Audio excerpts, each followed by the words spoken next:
Hello friends, good morning. कैसे हैं आप सब? आज हम सभी घूमने जा रहे हैं दार्जिलिंग। तो आपको ये लगा होगा कि अभी तो स्कूल भी नहीं जा रहे हैं और दार्जिलिंग घूमना, तो हम टूर पर जा रहे हैं दार्जिलिंग। तो ये टूर शब्द का नाम पढ़ते ही आप सभी खुश हो गए होंगे।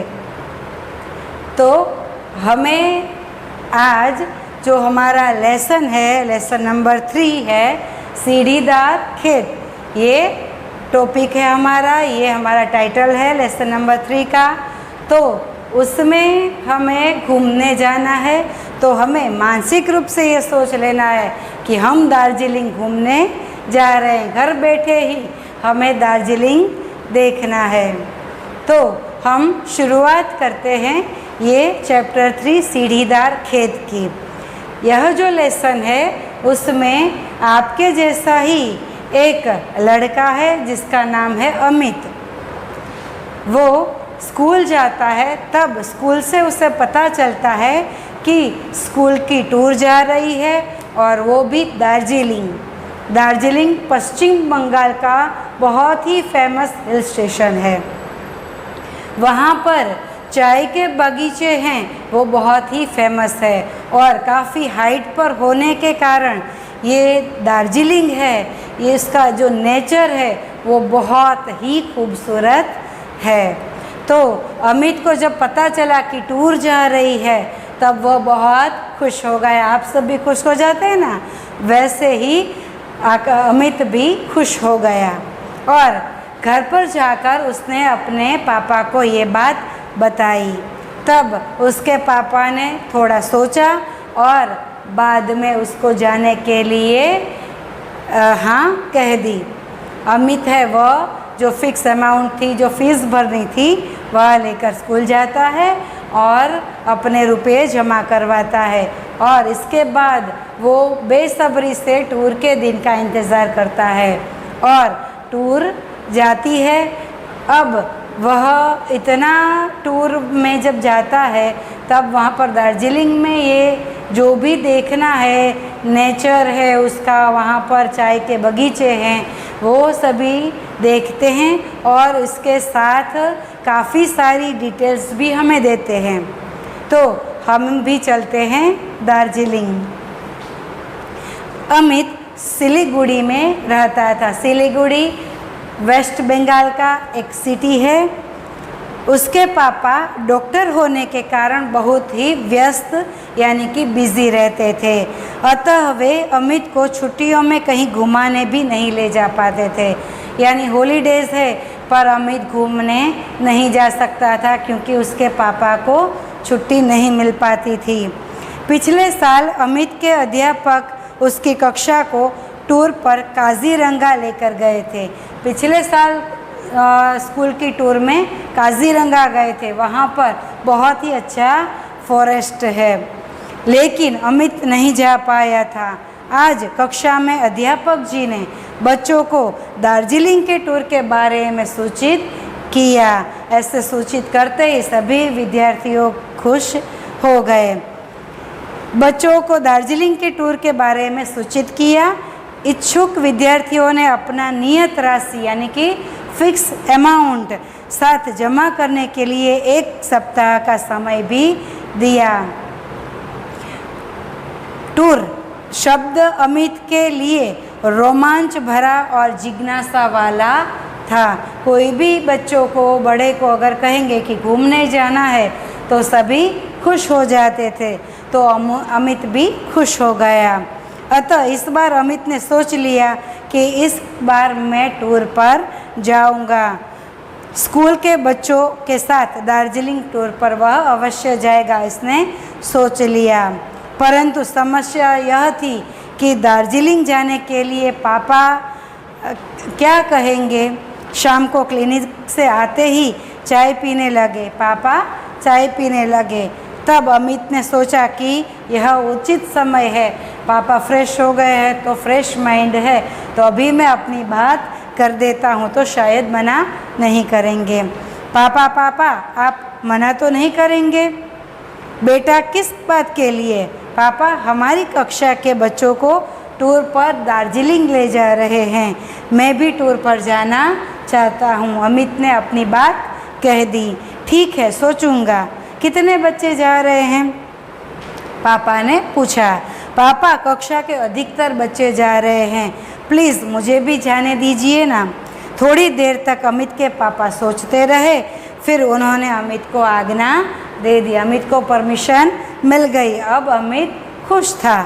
बस फिर तो अमित ने तुरंत ही अपने मित्रों को फ़ोन कर दिया और अगले दिन उसने स्कूल पहुंचते ही सर को टूर पर जाने की राशि यानी कि फिक्स अमाउंट मनी है वह दे दी और बेसब्री से टूर पर जाने, बेसब्री यानी कि इम्पेशंस से वह टूर पर जाने के दिन का इंतज़ार करने लगा। आज खुशी के मारे अमित का चेहरा फूल सा खिल गया था। फूल सा खिलना मतलब बहुत खुश हो जाना, क्योंकि अगले दिन सुबह ही बस से जाना था। अमित के साथ सभी बच्चे दार्जिलिंग जैसा खूबसूरत पहाड़ियों का शहर देखने के लिए उत्साहित थे। हम अगर कोई भी जगह पर जा रहे हैं टूर पर तो हमें बहुत ही इम्पेशंस रहता है, बहुत खुश हो जाते हैं। वैसा ही अमित के साथ हो रहा था। अमित की मम्मी ने कुछ गर्म कपड़े भी अटैची में रखे। अटैची मीन्स सूटकेस, बैग में, क्योंकि वहाँ पर हिल स्टेशन है और पहाड़ियों पर है, तो दार्जिलिंग में समर में भी वहाँ पर उतनी ठंड रहती है। साथ में कुछ नाश्ते का सामान, बिस्कुट, दाल मोठ, मठरी और लड्डू भी रख दिए। खाने का सामान देखकर तो अमित फूला नहीं समाया।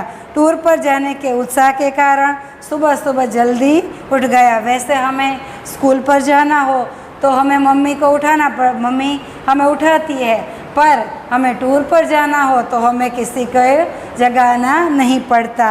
वैसे ही अमित भी उत्साह के कारण जल्दी उठ गया और जल्दी से तैयार भी हो गया। वह अटैची लेकर पापा के पास जाकर खड़ा हो गया और पापा का हाथ पकड़कर प्यार से बोला, पापा प्लीज़ मुझे छोड़ आइए, अगर देर हो गई तब मैं यहीं रह जाऊंगा, प्लीज़ मुझे स्कूल छोड़ दो, ऐसा अमित कहने लगा। अपने बेटे की उत्सुकता और चाहत को देखकर अमित के पापा तुरंत स्कूल छोड़ने के लिए चल दिए।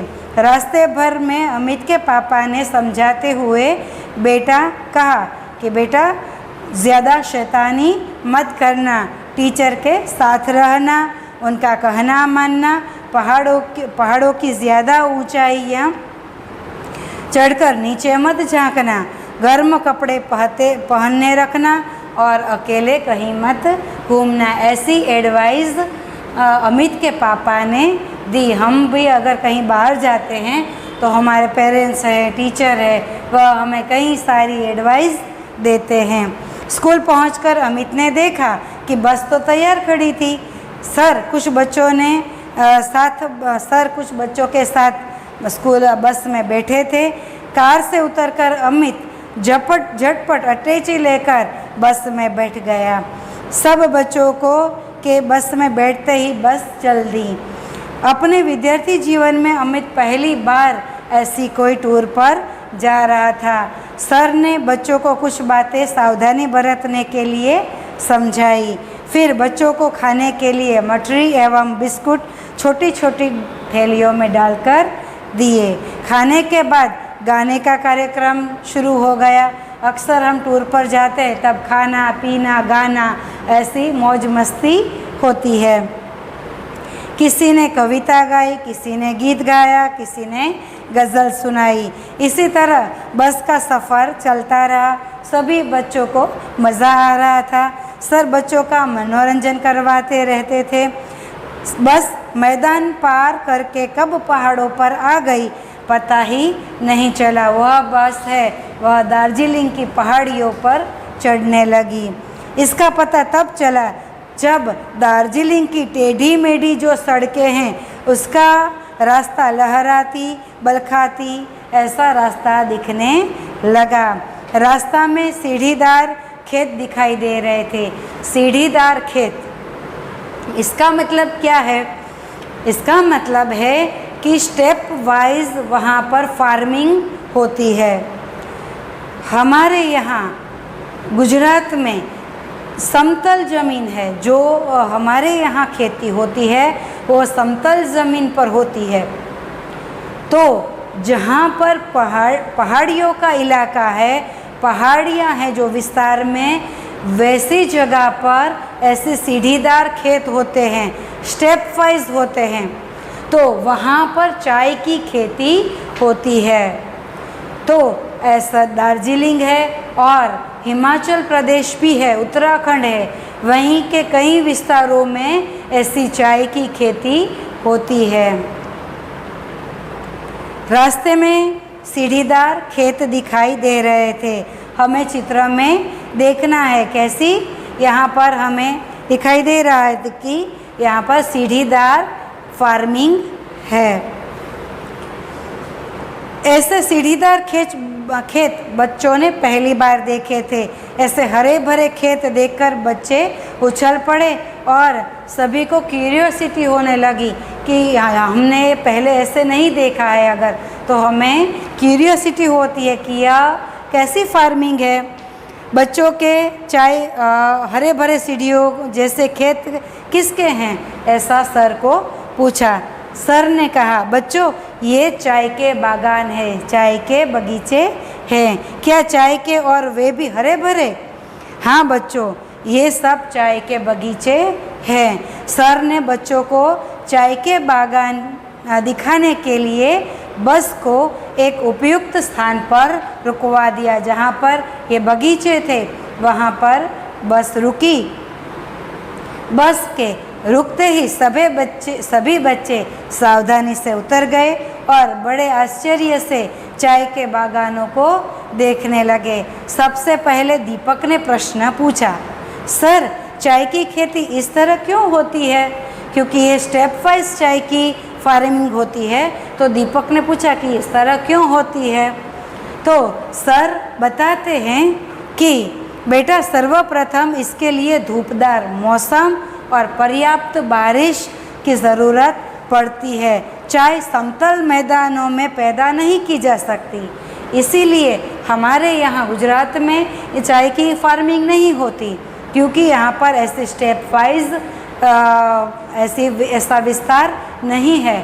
और ये चाय के लिए स्टेप वाइज ज़मीन चाहिए और पर्याप्त बारिश और धूप भी चाहिए, जबकि हमारे यहाँ धूप ज़्यादा होती है, इसीलिए यहाँ पर ऐसी जो खेती है वो मुमकिन नहीं है। दार्जिलिंग है वह बहुत ही कूल प्लेस है, बहुत ही ठंडी जगह है।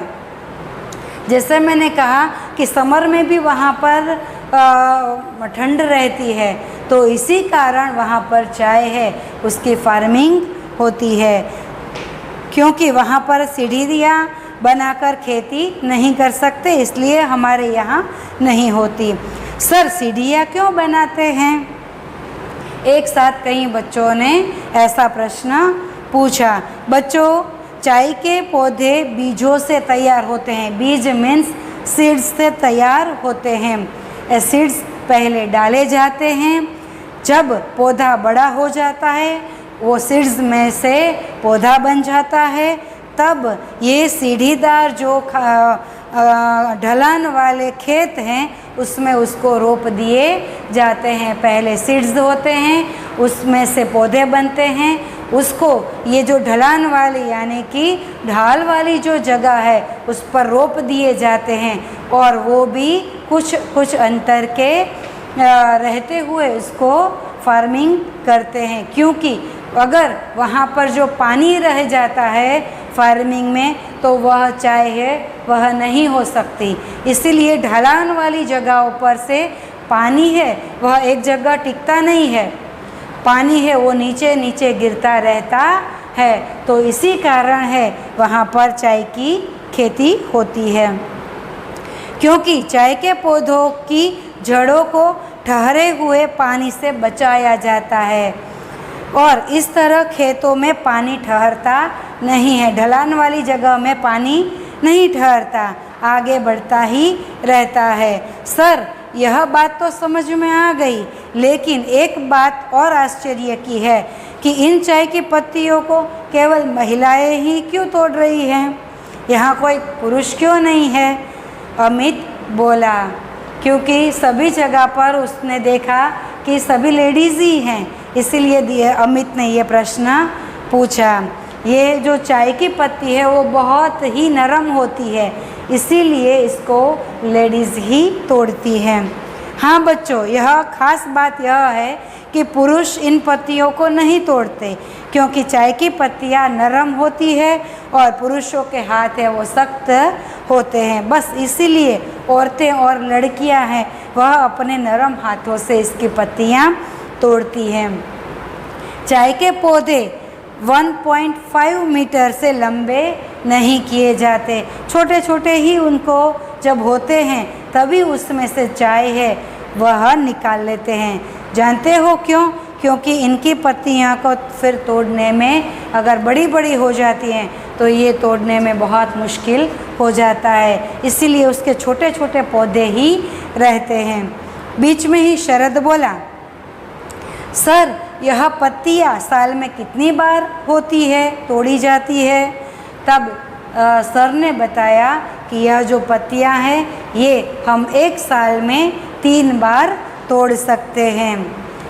बरसात, गर्मी और शरद ये तीनों सीज़न में तोड़ी जाती हैं। अच्छा बच्चों, अब होटल चलते हैं जहाँ पर लोगों को ठहरना है, हम लोगों को वहाँ पर रहना है। वहाँ भोजन करके आप सो जाना, फिर सुबह हमें घूमने जाना है। अच्छा सर, कहकर सभी बच्चे बस में बैठ गए। दार्जिलिंग का मौसम बहुत ही अच्छा लग रहा था। वहाँ की ठंडी ठंडी हवाओं का खूब आनंद सभी बच्चे ले रहे थे। रहलाती बलखाती ऊंची नीची सड़कों पर चलती हुई बस शीघ्र यानी जल्दी से होटल पहुंच गई। सभी बच्चे बस में से उतर गए, अपना सामान लेकर अपने अपने कमरे में चले गए। उनके कमरों में टीवी भी रखा था, तो रात में सभी बच्चों ने खाना खाकर अपने मनपसंद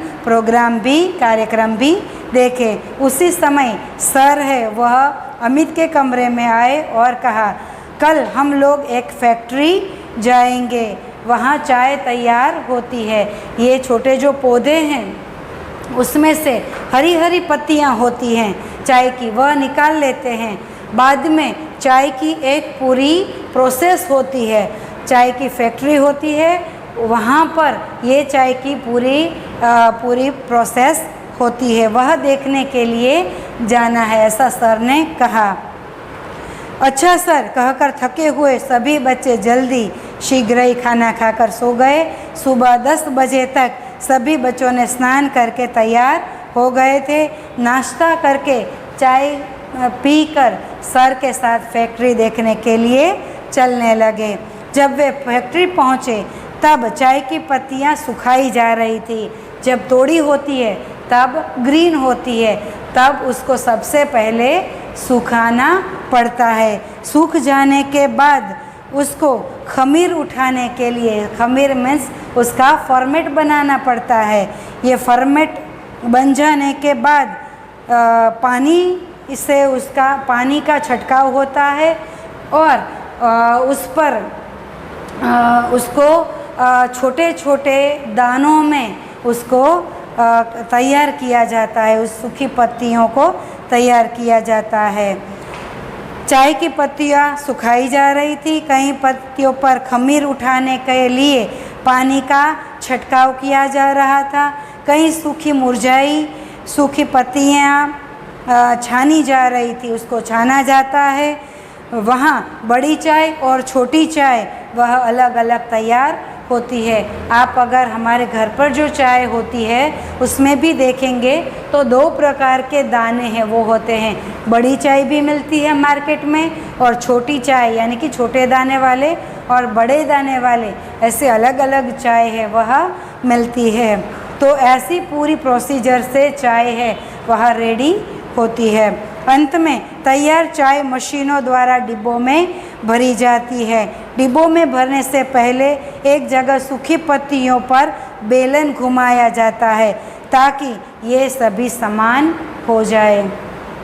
यह देखकर बच्चे बहुत खुश हो गए। फिर अमित ने सर से कहा, सर अब हमने यहाँ तो जान लिया कि चाय कैसे तैयार होती है, अब हम दार्जिलिंग में क्या देखेंगे। तब सर ने बताया कि दार्जिलिंग में बहुत ही फेमस एक जगह है, उसको कहते हैं टाइगर हिल। कल हम सुबह टाइगर हिल जाएंगे जहाँ से सूर्योदय के समय पूरी हिमालय की पर्वत श्रृंखला है वह दिखाई देती है। टाइगर हिल बहुत ही ऊंचाई पर है, वहाँ पर सबसे पहले सूर्य आता है और वह सूर्य जब उदय होता है तब ये जो हिमालय की जो श्रृंखला है, पर्वत श्रृंखला, वह हमें दिखाई देती है। और जब सूर्योदय होता है तब ये जो पूरे पर्वत हैं वह ऑरेंज कलर के, येलो और ऑरेंज कलर के हो जाते हैं। यह दिखने में इतने खूबसूरत लगते हैं मानो इन पर्वत पर कलर किया हो कोई, ऐसा सुंदर नज़ारा होता है। सब बच्चे फिर से होटल में पहुँचे और खुशी खुशी बस में बैठ गए।